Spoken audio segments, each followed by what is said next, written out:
É o gol! Botou na frente, olha o perigo, olha o gol!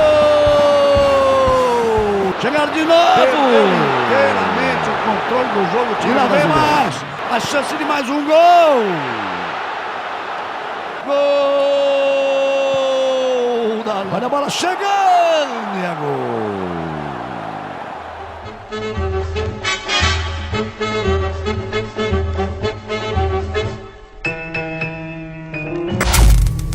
Bem, nós estamos iniciando essa série para não perder de 7-1 na vida e na família. Como foi dito durante a nossa liturgia, que por sinal maravilhosa, a liturgia em si já foi uma mensagem. Se você não chegou desde o início, você perdeu. Deus já está falando ao nosso coração e nos desafiando desde o início dessa reunião.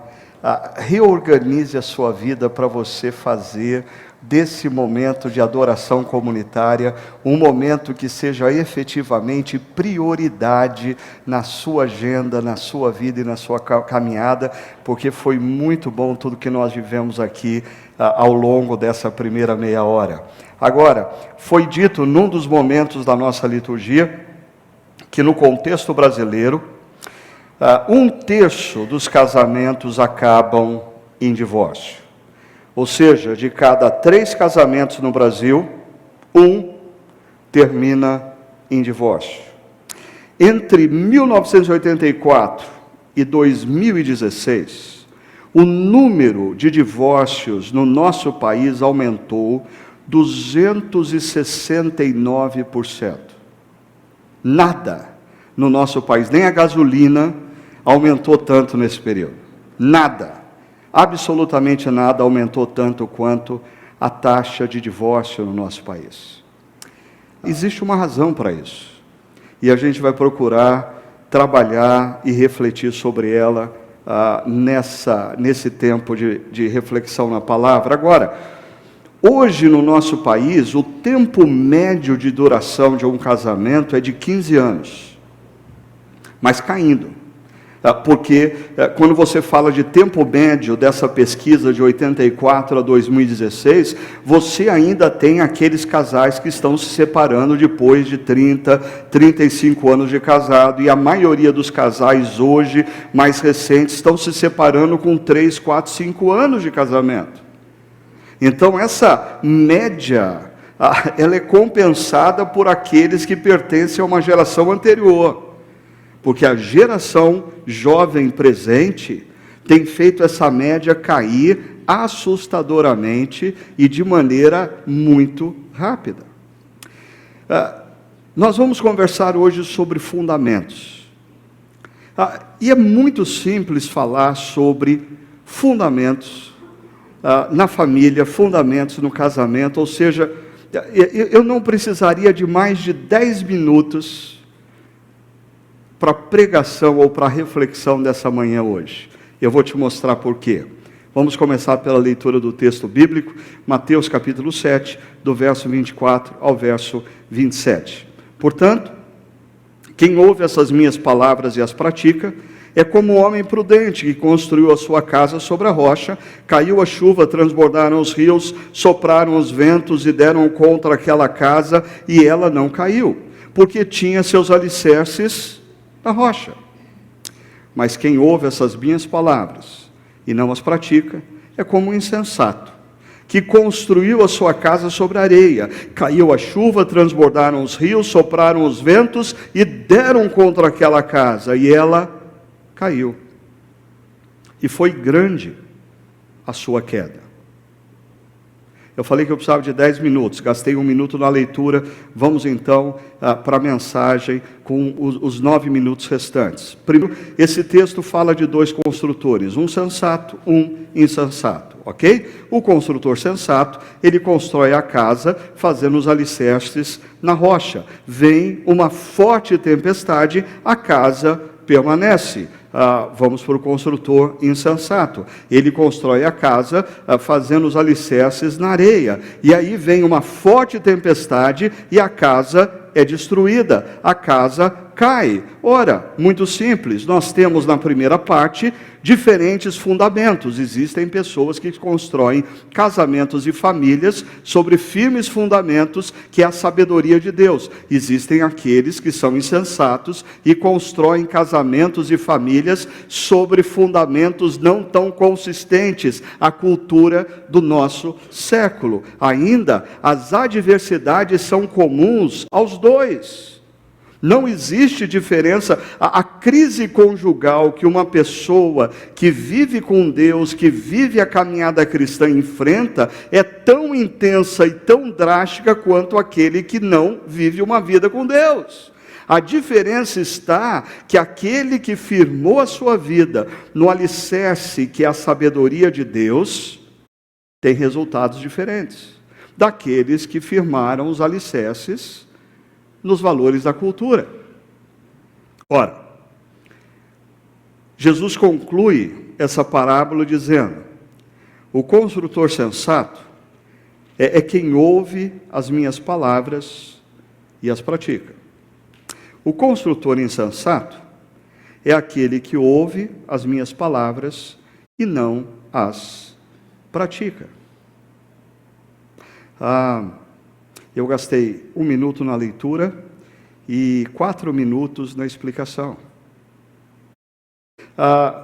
Então, sobraram 5 minutos para perguntas. Alguém tem dúvidas sobre o que nós devemos fazer? Pessoal da comunidade Paineiras, alguém tem dúvidas, por favor? Comunidade, ninguém tem dúvida?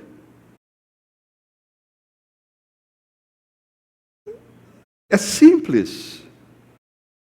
Você quer que a sua vida permaneça e vença as adversidades? Construa a sua vida sobre a sabedoria de Deus. Ponto.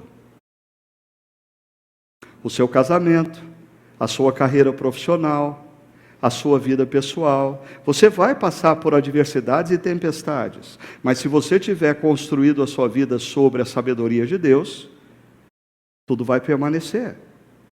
Agora, você quer ter problemas? Você quer ver a casa literalmente caindo?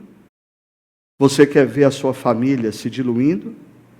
Você quer ver a sua carreira profissional indo de mal a pior? Construa a sua vida sobre os alicerces da cultura secular.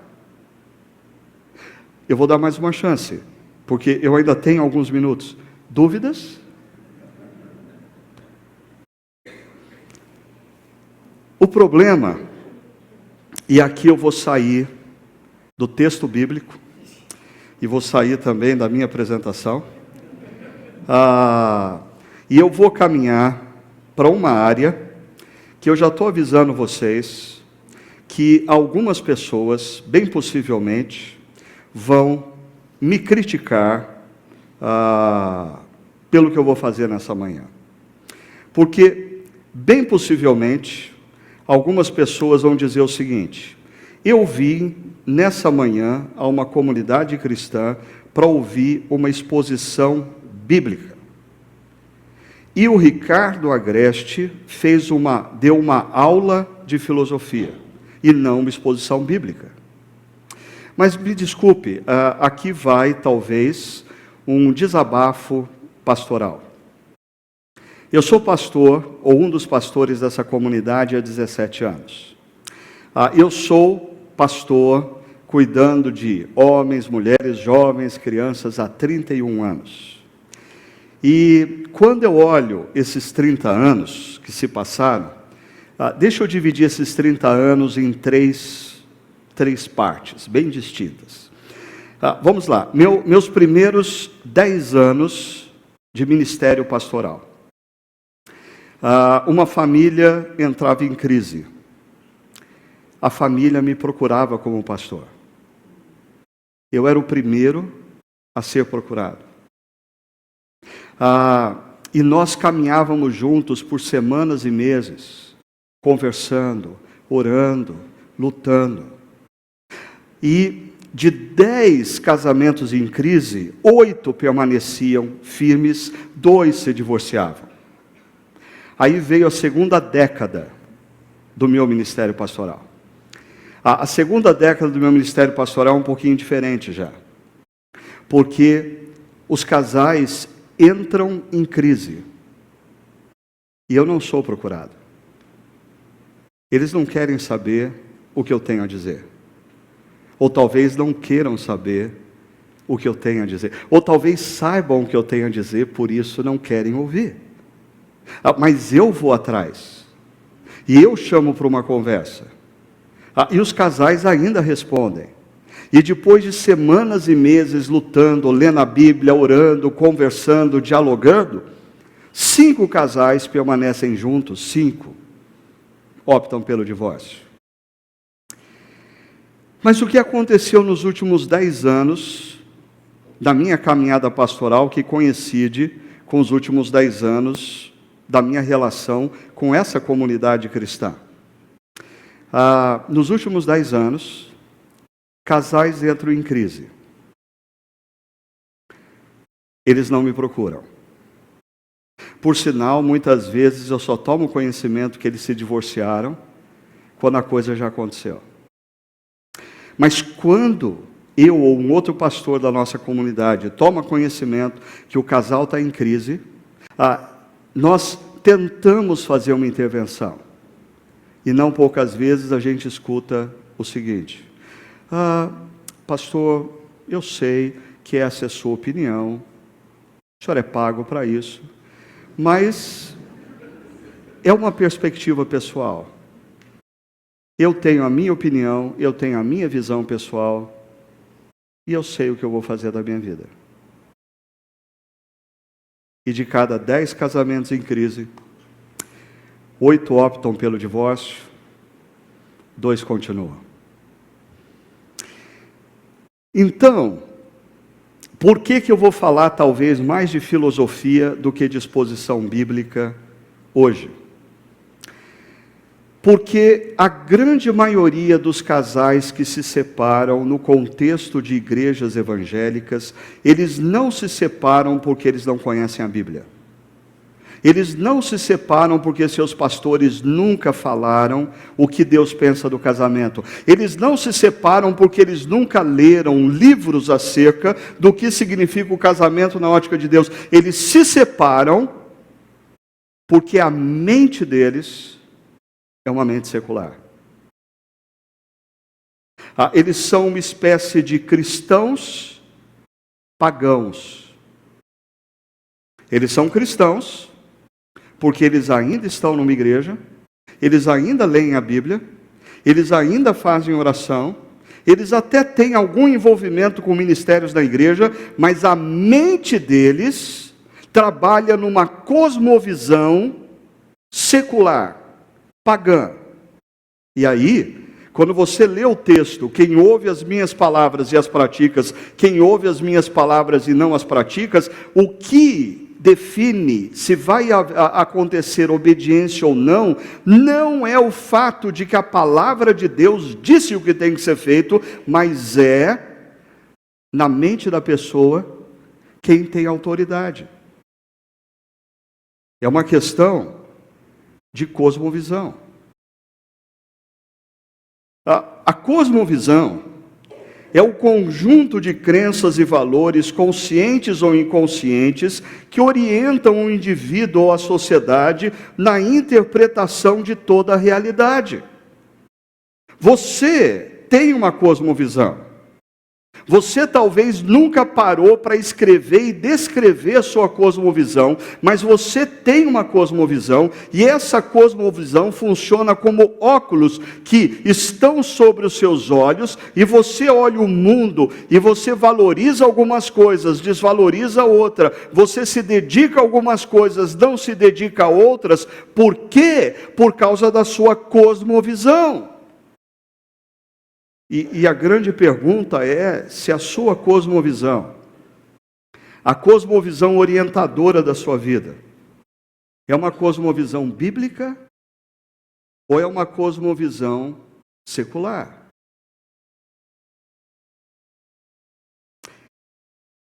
Deixa eu falar um pouquinho para vocês do que é a cosmovisão bíblica.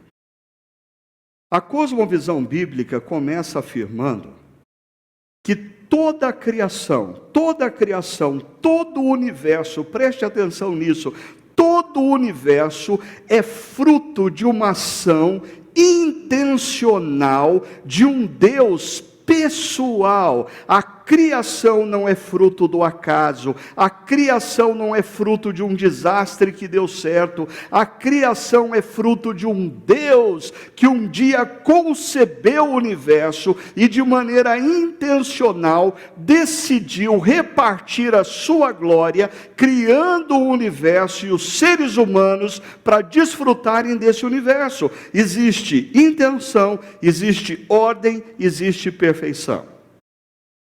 Deixa eu comparar a criação original de Deus a essa Ferrari. A essa Ferrari vermelha conversível. Quando você olha para uma Ferrari vermelha conversível, pergunta: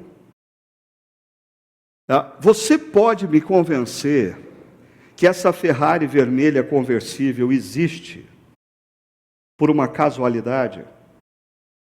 Ela é fruto de uma explosão, de uma indústria automobilística, e quando o corpo de bombeiros chegou lá, tinha lá uma Ferrari vermelha conversível. Não! Se existe uma Ferrari vermelha conversível, é porque alguém a concebeu, alguém teve a intenção, alguém organizou essa Ferrari para que existisse perfeição na relação entre as mais variadas partes dessa Ferrari. A questão, e aqui eu quero chamar a sua atenção, porque a maioria a totalidade das logias que nos cercam, das pedagogias, das psicologias, das filosofias, das sociologias, das antropologias, não concebem um elemento importantíssimo na cosmovisão cristã. Houve um momento em que os nossos primeiros pais romperam com Deus Criador, e essa ruptura com Deus Criador criou uma instabilidade total no sistema. Não é parcial. O meu BIOS está disfuncional. O câncer ameaça o meu corpo, porque o meu corpo é um sistema instável. A depressão ameaça as minhas emoções, porque as minhas emoções estão instáveis. A violência urbana, homens se voltam contra homens, pessoas se tornam cruéis, existe corrupção no sistema político. Por quê? Porque nós vivemos num mundo instável. Você já teve o desprazer de estar assistindo um filme, um jogo de futebol, e de repente o seu sinal de TV a cabo pifa, e você liga, e depois de 20 minutos ouvindo uma mensagem eletrônica, uma atendente diz: pois não, senhor, e você explica o que aconteceu, e ela diz assim: o senhor nos desculpe, o nosso sistema está instável. É a explicação dela: o sistema está instável. Sabe por que nós morremos? Sabe por que a desgraça chega na sua família? Sabe por que você perde um filho quando não deveria ser essa lógica da vida? Porque o sistema está instável. Agora, quando você pensa na lógica da Ferrari, perceba comigo, todas as logias que nos cercam, as pedagogias, as psicologias, as filosofias, as sociologias, as antropologias e tudo mais, olham para o estado atual da vida humana como se fosse o estado natural. E não é. Houve um acidente. Se você olhar para esse estado natural, atual, e fazer as perguntas do tipo: o que é a vida? Qual o seu propósito? Quais os princípios e valores? Você vai se dar bem? O ser humano, como ele se apresenta hoje, não é o ser humano natural, é o ser humano decorrente de uma ruptura com Deus Criador. As nossas relações, elas não podem ser fotografadas e analisadas como naturais. Os meus impulsos sexuais, eles não são naturais, eles são decorrentes de uma ruptura com Deus Criador. Todo o sistema se tornou instável. Qualquer definição que você tirar dessa cena como absoluta e verdadeira, você vai se equivocar. Esse não é o estado natural da humanidade nem da criação. Mas dentro da cosmovisão cristã, existe a promessa de que o Deus Criador também será o Deus Redentor. Ele restaurará todas as coisas. E Ele está conduzindo a história de maneira intencional para que num determinado momento a ordem seja restabelecida, a perfeição de todas as coisas volte a acontecer. A grande questão é, quem vai fazer isso? E como vai fazer isso? Deixa eu abrir um parênteses aqui, para pontuar para você algo que no livro, não no devocionário, no livro A Jornada, nós já colocamos no primeiro capítulo do livro. Você já percebeu que existe no inconsciente coletivo uma história que se faz presente em todas as tramas de filmes, especialmente de super-heróis? Deixa eu te mostrar isso. Qual é a trama dos filmes de super-heróis? O mundo está em equilíbrio. Algo acontece e gera desequilíbrio. O caos vai invadir a terra. Nós precisamos de um Salvador. E aí, eis que surge um Salvador. E esse Salvador, na maioria dos filmes, passa por uma experiência de morte e ressurreição. Ele passa por uma experiência na qual ele se deu mal. Parece que o mal vai prevalecer. Não tem mais jeito. Ele caiu num abismo profundo. Ele foi acorrentado num abismo profundo. Não existe mais esperança. De repente ele ressurge e vence o mal e restabelece a ordem.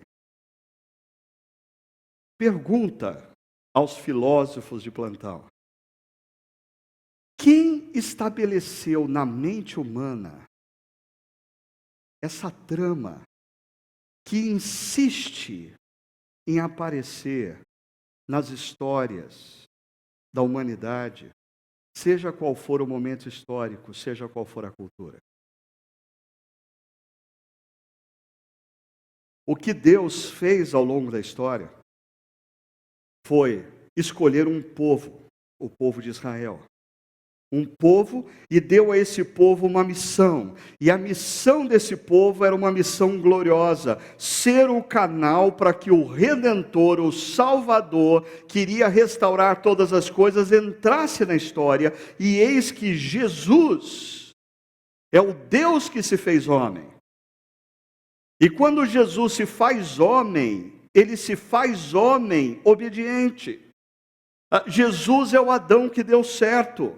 Se os nossos primeiros pais geraram a ruptura com Deus Criador por causa da obediência, Jesus é o Deus que se faz homem para obedecer. E Ele obedece até mesmo se isso custar a própria morte. Ele é obediente a ponto de morrer pelos desobedientes. E quando Jesus morre, sendo obediente, pagando o preço do que os desobedientes, eu e você, deveríamos pagar, ele anula a condenação da queda, da ruptura. E no momento em que Jesus Cristo ressuscita, nós temos a sinalização de que de fato houve o início da redenção de todas as coisas, e nós como igreja somos uma comunidade e recebemos uma missão: anunciar essa vitória e fazer discípulos e súditos desse reino que está sendo construído e que no final de todas as coisas se restabelecerá em ordem, em perfeição absoluta. Por favor, perceba comigo, a fé cristã não é uma religião dentro do paradigma moderno de religião, porque dentro da sociedade moderna a vida está departamentalizada em várias áreas e existe o departamento da religião, e a religião não se mete na política, a religião não se mete na economia, a religião não se mete na sexualidade, a religião organiza cultos estimulantes com leituras de textos religiosos e com canções que fazem arrepiar todo domingo, mas a religião não se mete em nenhuma das outras áreas da vida. Isso é religião na modernidade, no mundo ocidental. Agora, cristianismo não é religião, cristianismo é uma cosmovisão, e a maioria dos cristãos ainda não se deu conta disso. A maioria das pessoas que frequentam as nossas igrejas, seja a Chácara Primavera, sejam outras igrejas espalhadas pelo nosso país, não se deram conta ainda que eles vivem uma espécie de cristianismo pagão. Porque, pare e pensa comigo, você crê que essa é a verdadeira história? Quando nós anunciamos Jesus como Salvador, nós não estamos anunciando uma nova religião para a vida das pessoas. Nós estamos dizendo que essa é a verdadeira história. Você crê que essa é a verdadeira história? Porque se você crê que essa é a verdadeira história, as suas prioridades vão mudar. Se você crê que essa é a verdadeira história, a maneira como você gasta o seu dinheiro vai ser completamente diferente. Se você crê que essa é a verdadeira história, você vai parar de se apegar a determinadas coisas e você vai se apegar a coisas eternas. Se você crê que essa é a verdadeira história, você vai servir com maior dedicação à igreja e à causa da igreja. Não vai criar tantos obstáculos para fazer parte dessa missão. Se você crê que essa é a verdadeira história, tudo na sua vida muda. Por exemplo, vou levantar algumas perguntas. À luz dessa cosmovisão, qual a origem do mundo ao nosso redor? À luz dessa cosmovisão, o mundo ao nosso redor não é fruto de uma casualidade, o universo ao nosso redor é fruto da criação de um Deus que teve intenção. Ainda, o que é o ser humano? Se você crê que essa é a verdadeira história, você não pode crer que o ser humano é uma ameba que deu certo de maneira casual. O ser humano é um ser criado à imagem e semelhança do Deus Criador e reflete a glória do Deus Criador, e você tem um papel na história como ser humano, porque Deus te capacitou para ser um ser pensante e criativo. Ainda, qual o propósito da vida? O propósito da vida não é você ser bem-sucedido no seu trabalho, porque o seu trabalho vai acabar em breve. Não é você ser rico e você prosperar financeiramente, porque tudo isso vai passar. Qual é o propósito da vida? O propósito da vida é você conhecer o Deus Criador, conhecer o Deus Criador de maneira íntima, viver na história em relação com Ele, servindo a Ele e gozá-lo durante toda a eternidade numa relação pessoal, restaurada, íntima, perfeita, harmoniosa. Esse é o propósito da vida. Conhecer o Deus Criador na história e por toda a eternidade. Como discernir o que é certo e errado? O Deus Criador revelou.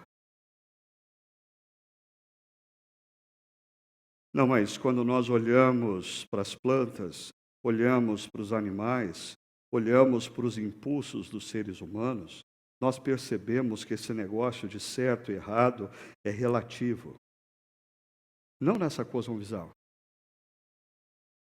Porque essa cosmovisão, o que é certo ou errado não depende da sua percepção, não depende do que você acha, não depende do que você pensa. O Deus Criador revelou o que é certo e errado. Ainda, qual a origem e o papel da família nessa cosmovisão? Perceba que se você ler o texto bíblico, a família, ela nasce antes da queda nessa cosmovisão. A família pertence ao plano de Deus anterior à própria queda.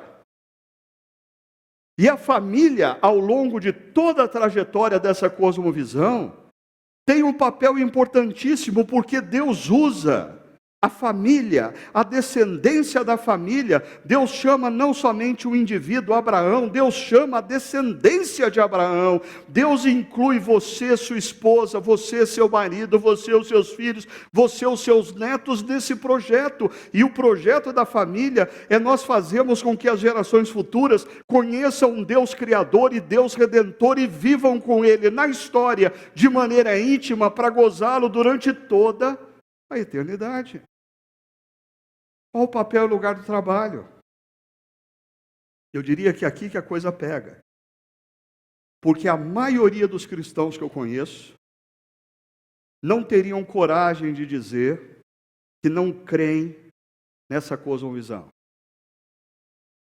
Mas a relação deles com o trabalho e com o dinheiro é completamente incoerente a essa cosmovisão. Se você crê nessa cosmovisão, você precisa redimensionar o que você pensa acerca do seu trabalho, você precisa redimensionar o que você crê como sucesso, você precisa redimensionar o que você crê como vocação e sua missão. E por fim, para fazer um elo com o que a gente está falando nessa série, o que fazer diante da crise conjugal? Pare e pensa comigo. Um homem e uma mulher casados, que creem firmemente nessa cosmovisão, e esse homem ou essa mulher um dia acorda pela manhã, olha do outro lado da cama e fala: meu Deus, quem é esse sujeito? Quem é essa mulher?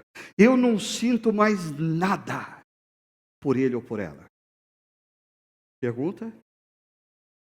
Se a cosmovisão é essa, o que essas pessoas vão fazer?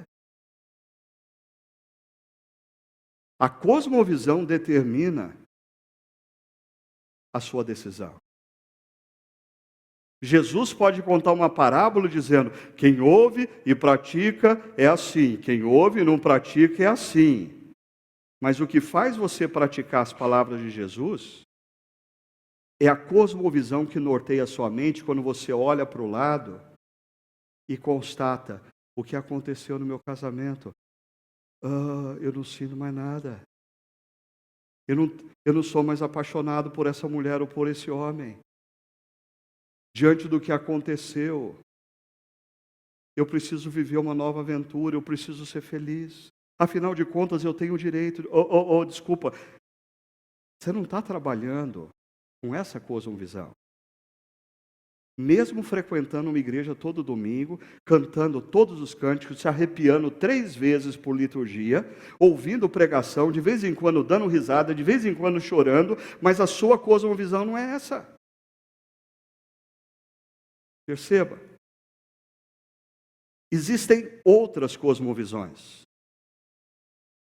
Na história da salvação, Babel nos diz que povos e etnias se separaram, e essas outras cosmovisões trabalham de maneira equivocada, principalmente com a primeira parte da cosmovisão bíblica, a criação e a queda. E aí, essas cosmovisões fazem com que a gente olhe para o nosso mundo atual e veja o mundo atual como realidade, natural, e a gente comece a estabelecer princípios a partir do mundo em que nós vivemos e não a partir do mundo que nós não conhecemos no passado, nem no futuro, mas vamos conhecer porque Deus está fazendo nova todas as coisas e Ele vai restaurar todas as coisas. Vou dar o exemplo para vocês da cosmovisão que mais nos pega, como homens e mulheres que vivem no Ocidente no século XXI, a cosmovisão humanista. A cosmovisão humanista é o sistema de crenças, preste atenção, em que os seres humanos assumem o papel de Deus como criadores, redentores e regentes da história. Não existe Deus criador, Deus redentor, Deus regente. Quem é o criador do mundo, cultura? O homem. Quem é a solução para o mundo? O homem, o ser humano. Quem é, o futuro vai ser determinado por quem? Pelas decisões que os seres humanos fizerem. Olha só, o Manifesto Humanista de 1933 afirma o seguinte: o homem, e mais ninguém, é responsável pela concretização do mundo e seus sonhos, e tem dentro de si a capacidade de sua realização.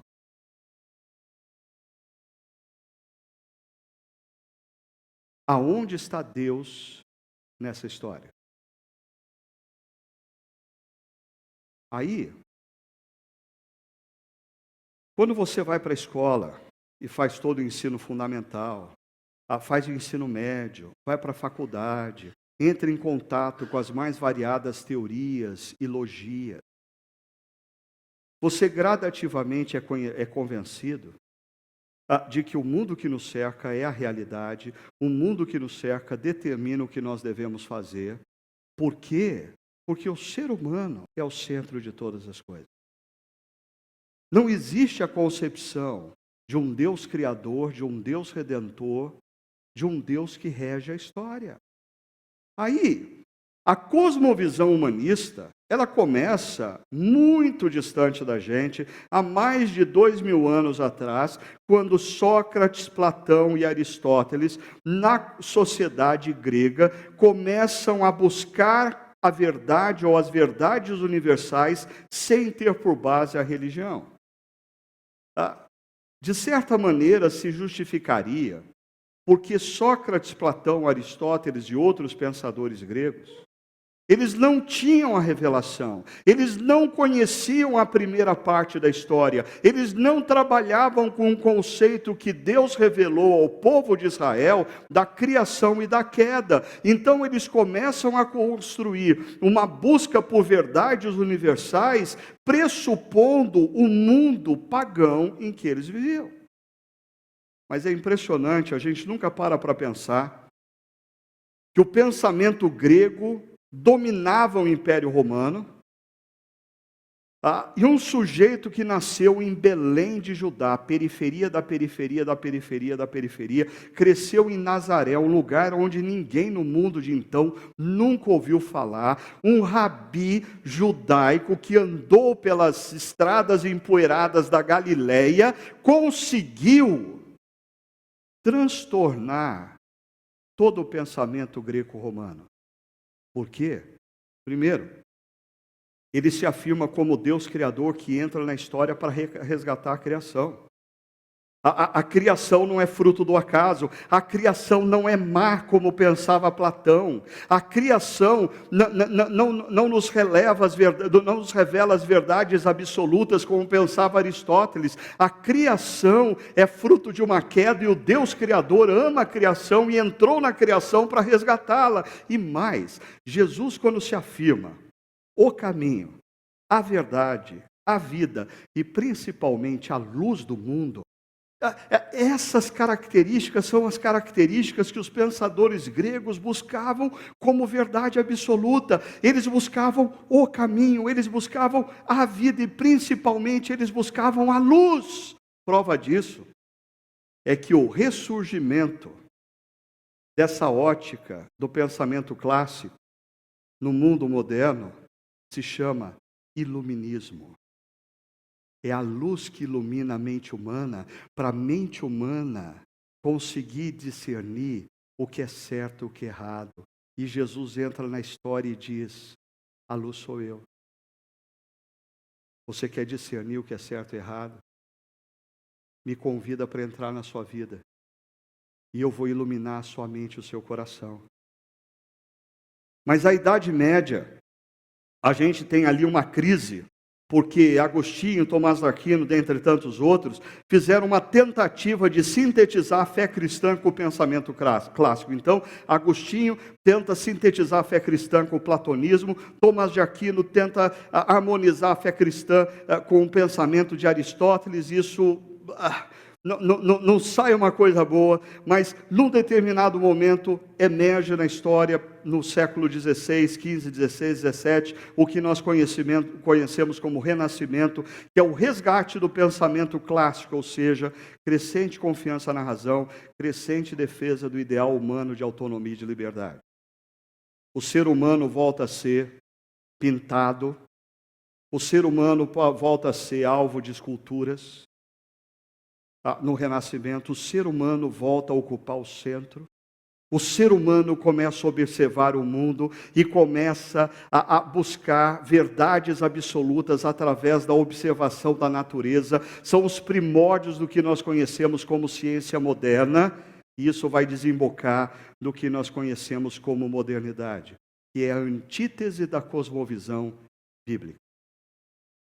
O mundo moderno, que nós que vivemos no Ocidente, fomos formatados, influenciados por ele, quer nós queiramos ou não, desde a Revolução Industrial, desde a Revolução Francesa, é um mundo que tem fé, mas tem fé no homem, na razão, no progresso e na sociedade racionalmente ordenada. É possível o ser humano, com a razão, estabelecer leis que vão fazer da sociedade uma sociedade mais justa. É possível o ser humano, através da razão, desenvolver tecnologia que vai tornar a vida de todos melhor. É possível o ser humano, através da razão, levar o mundo ao progresso de paz, de igualdade a todos. Por detrás dessa fé existe um pressuposto. O ser humano precisa de liberdade e autonomia. Chega desse negócio da religião falar o que o ser humano tem que fazer. Esse negócio de revelação não cabe na modernidade.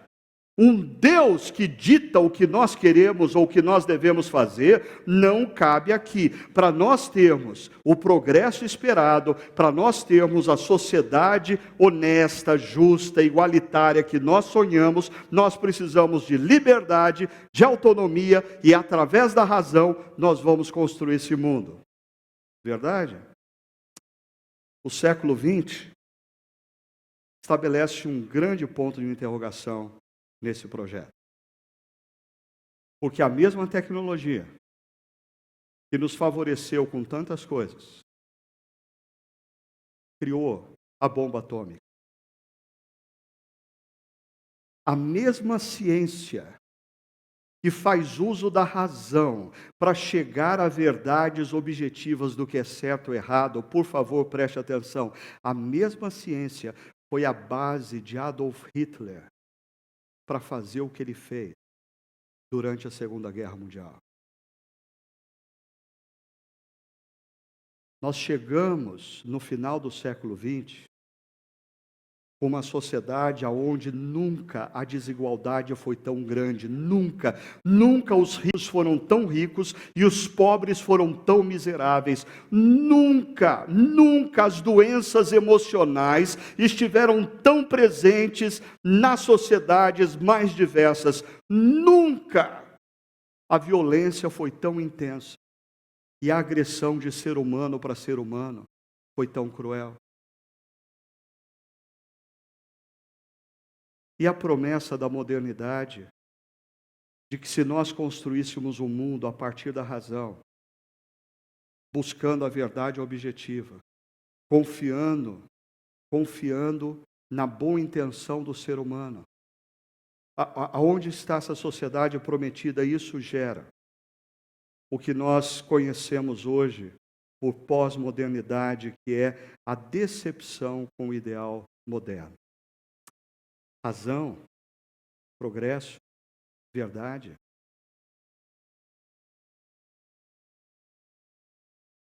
O ser humano, então, se entrega ao hedonismo e à pluralidade. Hedonismo. o que determina o que é certo e errado? O que me dá prazer. Meu casamento está em crise? O que eu vou fazer? Vou fazer o que o pastor diz, que a Bíblia diz que eu devo fazer? Não, eu vou fazer o que me dá prazer. Afinal de contas, eu tenho o direito de ser feliz. Ah, mas você está fazendo algo errado. Não, é tudo uma questão de perspectiva, porque não existe certo ou errado. A gente não pode chegar à verdade através da razão. A gente pode chegar à nossa perspectiva de verdade através da nossa razão, mas o outro tem uma outra perspectiva, o outro tem uma outra perspectiva. Nós vivemos numa grande praça de alimentação, onde cada um come o que quer e ninguém julga o outro, porque tudo é uma questão de perspectiva.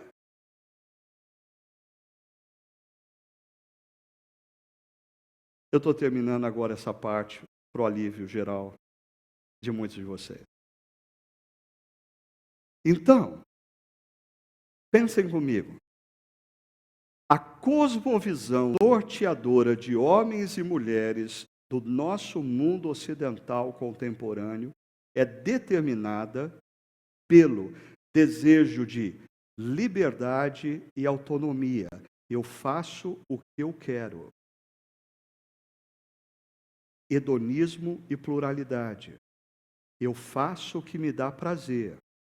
E você não pode me impor a sua visão específica do que é certo e errado, porque a sua visão serve para você, não para mim. Então é por isso que quando os casais entram em crise conjugal hoje, os pastores nem ficam sabendo. Porque não importa o que os pastores têm a dizer. Não importa o que a Bíblia tem a dizer. Porque, afinal de contas, todo mundo quer liberdade e autonomia. Eu quero ter o direito de tomar a decisão que eu quero e seguir o meu caminho. E a decisão correta para mim é o que me dá prazer. É o que me traz. Afinal de contas, eu tenho o direito de ser feliz. E eu detesto essa mania dos pastores dizerem que existe a verdade. Quando, na verdade, a verdade que eles pregam é a verdade deles, não é a minha. Pare e pensa comigo. Adianta continuar expondo textos bíblicos domingo após domingo? Não. É para rir, para não chorar. Mas você percebe por que eu gastei tanto tempo fazendo isso? Porque hoje eu entendo melhor por quê. Eu ensino os princípios e valores de Deus. E as pessoas não mudam a forma de pensar. Porque elas estão subjugadas por uma cosmovisão que impõe sobre elas de que, não, o que é pregado é a visão particular do pastor. Não, se o pastor expõe a Bíblia de maneira incorreta, você deve reagir assim. Mas se o pastor expõe a Bíblia de maneira correta, me desculpe, mas o pastor está simplesmente passando para você qual é a cosmovisão bíblica.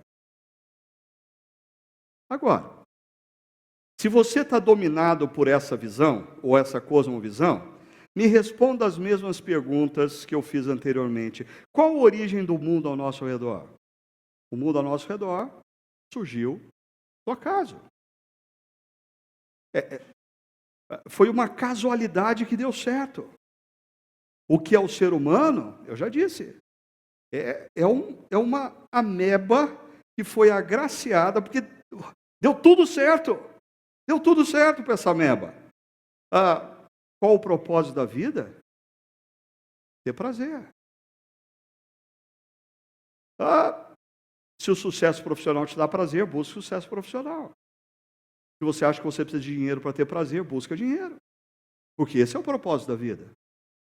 O que servir no ministério da comunidade, isso é perda de tempo. Você tem mais coisa para fazer na vida. Você tem que buscar o seu sucesso profissional e fazer dinheiro. Então você não tem tempo para servir nada na comunidade. Vir todo domingo na igreja? Não, isso aí é quando você não tem que viajar para outro lugar, porque afinal de contas, você tem que ter prazer. E se tiver coisa melhor para você fazer do que você vir adorar o Deus Criador e Redentor aos domingos, faça, porque esse é o propósito da vida. Como discernir o que é certo e errado? O que te dá prazer. Qual a origem e o papel da família? Esse negócio de família foi criado pelos homens para proteção da propriedade. Então, é um pressuposto humano. Por sinal, esse negócio de família, homem e mulher, é coisa de uma cultura recente. Você pode ter um homem com várias mulheres, você pode ter uma mulher com vários homens, você pode ter homem com homem, você pode ter mulher com mulher. Tudo é uma questão de perspectiva. É verdade. Se a sua cosmovisão é essa. Qual o lugar e papel do trabalho? Para alguns vai ser imprescindível, como eu disse, porque para você ter prazer, você tem que ser uma pessoa bem-sucedida e você precisa ter dinheiro. Então, você tem que se dedicar ao máximo, se matar para encontrar o sucesso e muito dinheiro. O que fazer diante da crise conjugal? Aí a coisa pega. Porque pare e pensa comigo. Se a minha cosmovisão é essa, eu acordo pela manhã, olho para minha querida esposa e digo, meu Deus, eu não sinto mais nada pela minha esposa. O que eu vou fazer? Aí vem um pastorzinho, fala assim, não, você tem que lutar pelo seu casamento. Pastor, desculpa, lutar por casamento significa gastar os próximos meses fazendo processos terapêuticos, revisar minha vida, me arrepender de algumas coisas, esse negócio todo vai doer demais. Pastor, eu não tenho tempo, a vida é curta demais e o propósito da vida é eu ter prazer.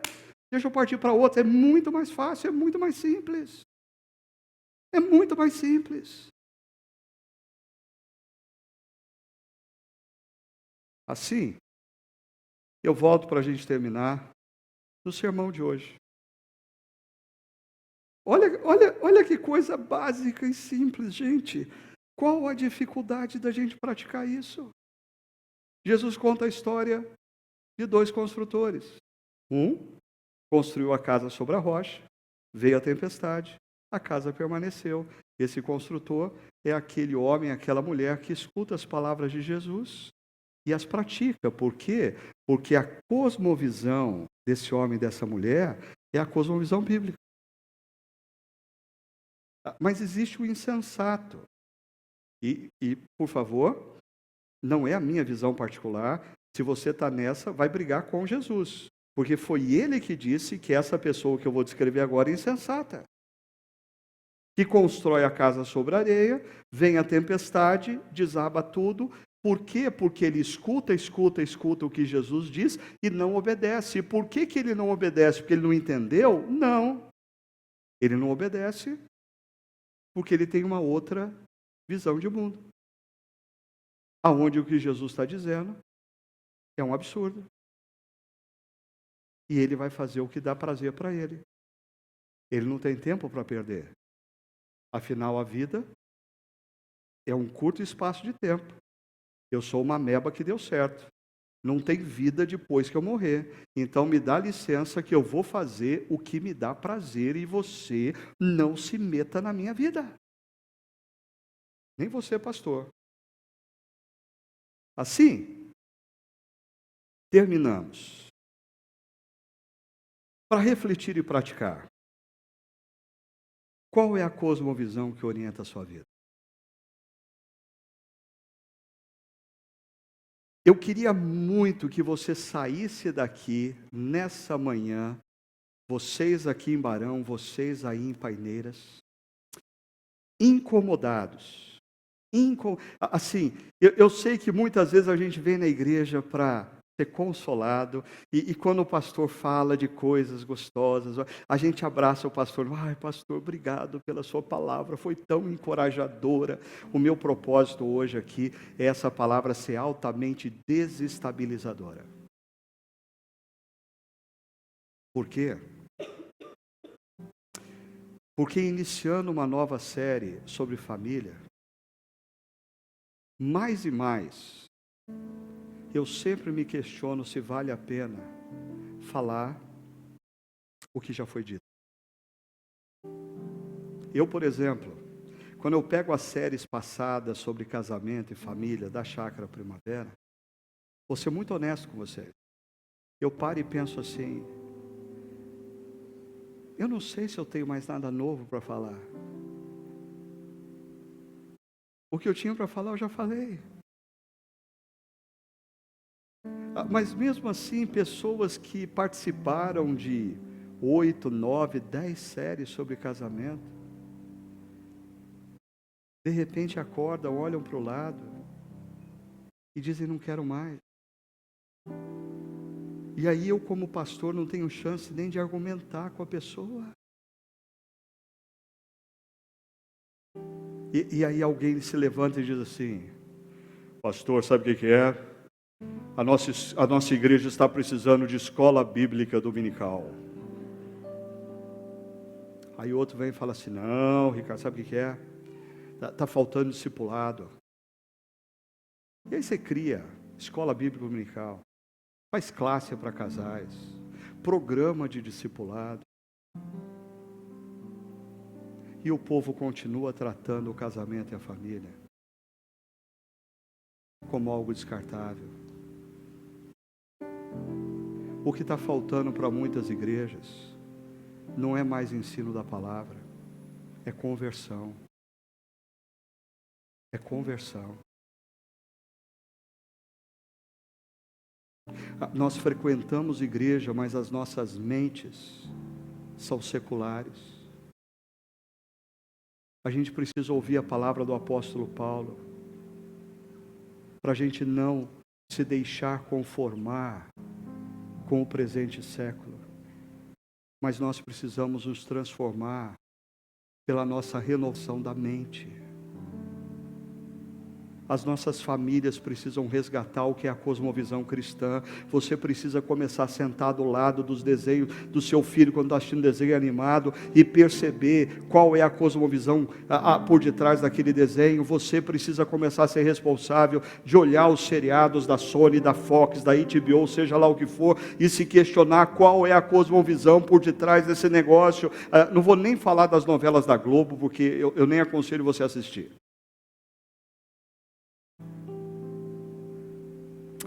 Qual é a cosmovisão que te orienta? Quais as áreas da sua vida que precisam ser redimensionadas a partir da cosmovisão bíblica? Porque assim, tudo o que eu vou falar a partir de hoje não vai fazer sentido nenhum para você, se você não compreender que tudo que eu falar, eu vou falar a partir da cosmovisão bíblica.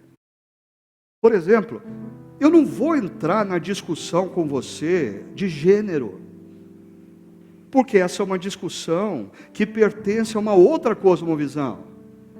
Quando eu olho para a cosmovisão bíblica e creio que aquela é a verdadeira história, eu não preciso gastar tempo com algumas coisas. É claro, eu preciso gastar tempo com aquele que ainda não conheceu o Redentor da história, que é Jesus, para que ele conheça a redenção da mente, do coração e da vida. Mas talvez você tenha que sair daqui hoje pensando em redimensionar a maneira como você lida com o seu trabalho, a maneira como você lida com o seu dinheiro, a maneira como você lida com o seu tempo. Porque se você crê que a cosmovisão bíblica é a verdadeira história, isso gera não uma conversão do que você faz de vez em quando, de domingo, indo à igreja. Isso gera uma conversão de mente e de coração, de tudo que você faz, a maneira como você olha o mundo, a maneira como você se relaciona com tudo e com todos. Por fim, o que você pode e deve fazer para resgatar e nutrir uma cosmovisão bíblica em sua vida e família? Talvez você precise decidir hoje, gastar mais tempo com a Bíblia e com bons livros do que com redes sociais. Porque as pessoas que você segue na rede social e que você é induzido muitas vezes a admirar e a desejar ser como a pessoa, a grande maioria delas vive uma cosmovisão completamente distinta, por isso elas valorizam coisas que você não deveria valorizar. Talvez você tenha que gastar mais tempo com a Bíblia, voltar a ter leituras de bons livros, voltar a ter reflexões de bons pregadores, e gastar menos tempo curtindo o que pessoas de uma outra cosmovisão curtem. A gente precisa voltar a conversar com as crianças e contar histórias para elas que nutram na mente e no coração delas a cosmovisão bíblica. A nossa mensagem não é uma mensagem restritiva do que aconteceu na cruz. A mensagem cristã é a mensagem da verdadeira história. E nós precisamos perceber que quando nós compreendemos a verdadeira história e nos rendemos a ela, tudo tem que mudar. Eu convido você aqui de Barão e você do Paineiras a curvar sua cabeça agora, fechar os seus olhos. Nós vamos orar. Senhor, nós queremos nos colocar diante do Senhor e nesse momento suplicar ao Senhor que ilumine as nossas mentes e corações, porque Jesus, o Deus que entrou na história e naquela cruz morreu por nós e ressuscitou no terceiro dia, Ele é a luz que pode iluminar nossas mentes e corações, nos dando o verdadeiro sentido da vida, nos dando a verdadeira razão de viver, nos dando a orientação segura do que é certo, do que é errado. Senhor, eu como pregador dessa manhã, eu tenho plena certeza de que, por mais que eu tenha me esforçado para elucidar essa questão, ninguém aqui em Barão, no Paineiras, ou pessoas que nos acompanham pela internet, vão mudar a maneira de pensar, se não for através da ação do Teu Santo Espírito. Por isso eu te peço, Pai, que o Teu Santo Espírito sopre sobre nós, que o Teu Santo Espírito intervenha nas nossas mentes e nos nossos corações, que o Teu Santo Espírito, que nos foi dado para nos convencer do pecado, da justiça e do juízo, faça isso de maneira maravilhosa e gloriosa e poderosa nas nossas vidas, nesse momento.